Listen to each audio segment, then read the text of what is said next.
Hello. If you travel out of Narnia, league after league over the hills and the forests and the rivers and the glaciers of the Western Wild, you come eventually to a place at the summit of a steep green hill surrounded by high icy mountains, where there's an orchard garden filled with fruit trees with the most heavenly fragrance. One of the trees is the tree of youth itself. A fountain plays quietly near the heart of the garden, as it does in the enclosed garden, the hortus conclusus of medieval romance tales.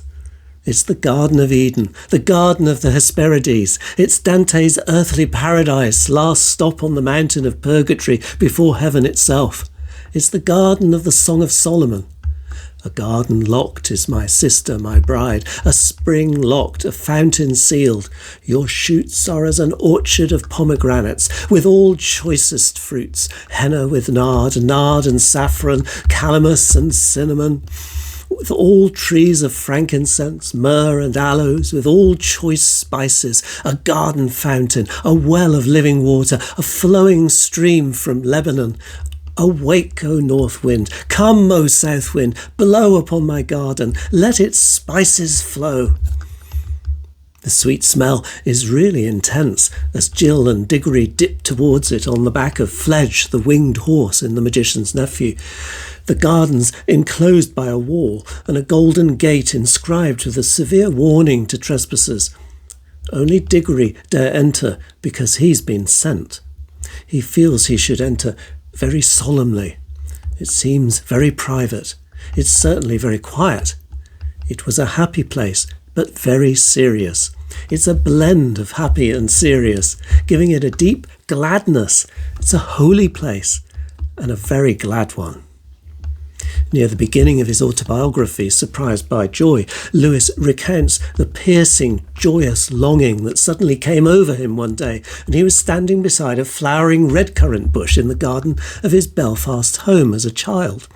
And he remembered his brother Warnie's toy garden made with bits of moss and twig and flowers on a biscuit tin lid. And he said that garden would always in some background way inform his idea of what paradise is like.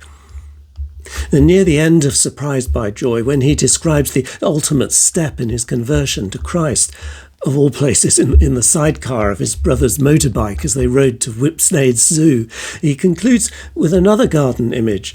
They've spoiled Whipsnade since then. Wallaby Wood, with the birds singing overhead and the bluebells underfoot and the wallabies hopping all round one, was almost Eden come again. In Surprised by Joy, Lewis several times mentions the Garden of the Hesperides from Greek myth, and he wants to characterise that joy-touched, imaginative side of his adolescence, as opposed to the rationalistic, intellectual side. So he says, for instance, that at that time he cared for almost nothing but the gods and heroes, the Garden of the Hesperides, Lancelot and the Grail. The Garden of the Hesperides was an idyllic orchard garden at the westernmost edge of the world, with a tree of golden apples guarded by the nymphs of the evening. It was one of the labours of Hercules to steal one of the apples, you might remember. Lewis came across it first in William Morris's poem, The Life and Death of Jason, and he sometimes refers to it as the romantic Western Garden image, as Morris does himself in the poem, so often channelled the joy for him. In Morris's poem, Jason and the Argonauts, once they've won the Golden Fleece, they make their voyage home past the Western Garden Fair. And there they find a marble wall overtopped with heavy fruited trees. And there are many varieties of lush fruits, apples, olives, pomegranates, shining out between the leaves and flowers. And there's a slow breeze, heavy with many odours that it bore from thymy hills down to the sea-beat shore. The partridge and fox, the tiger and the roebuck live there harmoniously together. In the centre, on a raised lawn, is the tree, and from its green shadow shine fair apples of red gleaming gold. And the three nymphs who guard the trees sing, forbidding them to enter, and the Argonauts pass on their way towards Greece and home. So in the garden of the magician's nephew, trees hang their branches over the wall, just like in Morris's poem. And the silvery apples of the tree, not golden this time, they cast light into the shadows. But the main source, which fed into Lewis's garden image, is Milton's Garden of Eden in his poem Paradise Lost, which in turn draws on that whole tradition of paradises and gardens and blessed isles. Milton sets paradise on a steep-sided hilltop, just as the garden is in The Magician's Nephew, and like Milton, Lewis gives his garden a green wall covered in turf. In his book, A Preface to Paradise Lost, Lewis calls it the green living wall of paradise. In The Voyage of the Dawn Treader, a green hill, remember, is one of those enigmatic fragments that Lucy recalls from the story for the refreshment of the spirit. And in Milton, our eye is led upwards as the children ascend the last bit of the hill on foot. Within the wall, in Paradise Lost, the trees are laden with golden fruit, like those of Hesperian fables, the poem says. And the pure air brings vernal delight and joy. The breeze wafts forth delicious perfumes, just as the children west of Narnia experienced a heavenly smell, warm and golden, as if from all the most delicious fruits and flowers of the world. The very smell is golden. Heavenly indeed. The description echoes Milton's fragrances of Araby. To Diggory and Polly, it's so sweet that it almost brought the tears to your eyes. Sure sign of Lewis's Sehnsucht, that piercing sweetness of joyous longing. If Milton's Eden is holy, pure and untainted, so is this, and through them both there breathes the wind of joy. The gate to paradise in Milton looks east on the far side of the hill, and likewise in The Magician's Nephew, the Golden Gate is on the distant side. They have to go round, facing east, that is, towards the sunrise, of course, and Aslan's country. It's with a shock that Diggory sees Jadis the witch is also there, and she's climbed in over the wall, just as Satan, the thief of joy, in Paradise Lost, entered the garden, not through the gate, but flying in over the wall. Anyone who does not enter the sheepfold by the gate, but climbs in by another way, is a thief and a bandit, John says. The thief comes only to steal and kill and destroy. And Jadis makes the garden for Diggory a place of temptation with her false promises of happiness and youth and healing. The tree of life, bearing fruit of vegetable gold, living, growing gold in Paradise Lost, is in the very centre of the garden, as is the tree that Diggory's been sent to. On Dragon Island in The Voyage of the Dawn Treader there's another mountain garden, to which Aslan takes Eustace to be freed from his dragon shape. And this garden presents itself as the antithesis and the antidote to the hot, barren valley, which is the home of dragons and where Eustace became endragoned, a place of death and misery. In that deep, narrow valley there's no animal, bird or insect life whatsoever. Even the dragon that lived there is dead. But high in the mountain garden there's an orchard and a large well with marble steps going down into it, where Eustace is delivered from his enchantment. Aslan throws him into the water in a scene very much like a baptism, and he rises to newness of life.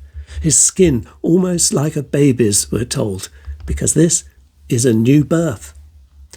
And this time only a few details are sketched in. Fruit trees, a well of clear water, marble steps, but it is, again, the holy garden image. In the Horse and His Boy, the hermit's enclosed precincts have a green turf wall, again like the wall of the garden Diggory and Polly reached in The Magician's Nephew. And there is still water and green pasture, which recalls the 23rd Psalm. He makes me lie down in green pastures. He leads me beside still waters. He restores my soul. And there's a great tree, the hugest and most beautiful tree that Shasta has ever seen, and it overshadows the magical pool of water. And the green is repeatedly emphasised. In summary, The whole of that green enclosure was filled like a great green cup with sunlight. It was a very peaceful place, lonely and quiet. This is joy at rest, a place of gladness and peace.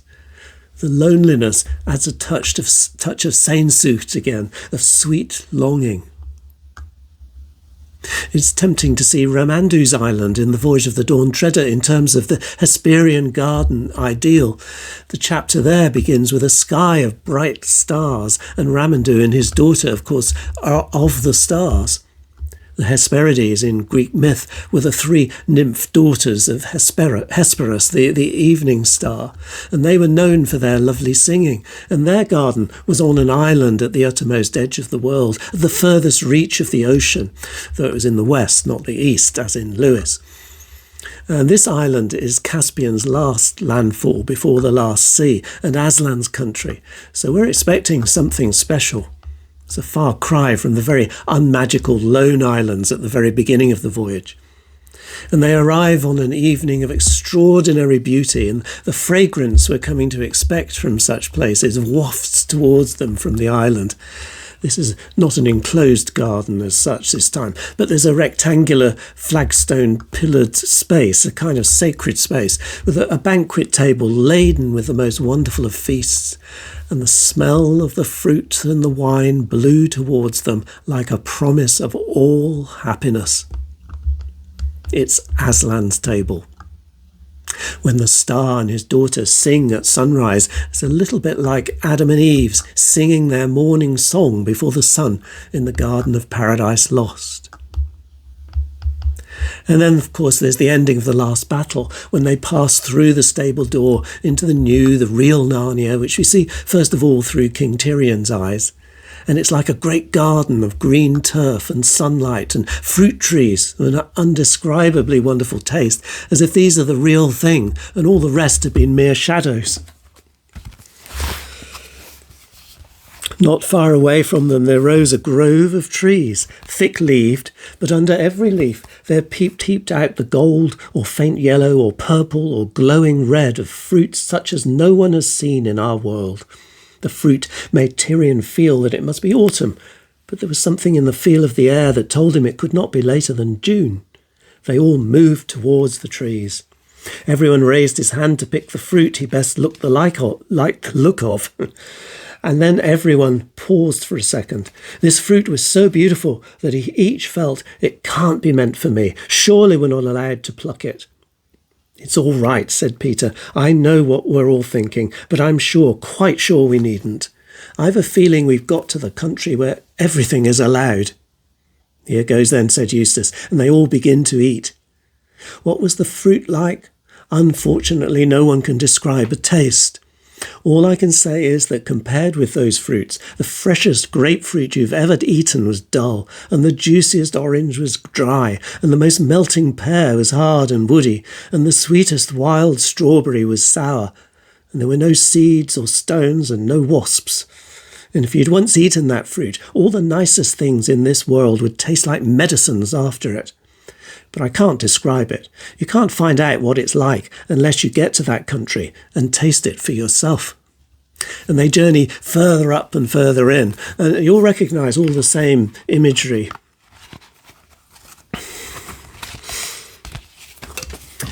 At last, at the far end of one long lake which looked as blue as a turquoise, they saw a smooth green hill. Its sides were as steep as the sides of a pyramid, and round the very top of it ran a green wall.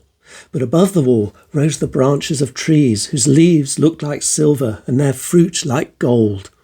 Farther up and farther in, roared the unicorn, and no one held back. They charged straight at the foot of the hill, and then found themselves running up it almost as water from a broken wave runs up a rock out at the point of some bay.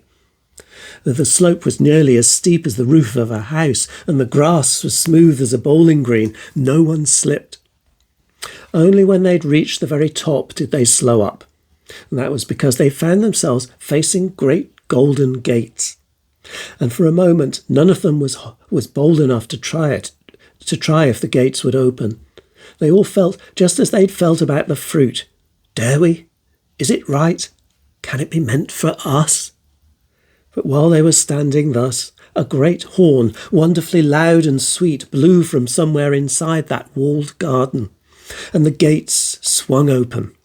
And Tyrion stood holding his breath and wondering who would come out, and what came out was the last thing he'd expected, a little sleek, bright-eyed, talking mouse with a red feather stuck in a circlet on his head, and its left paw resting on a long sword.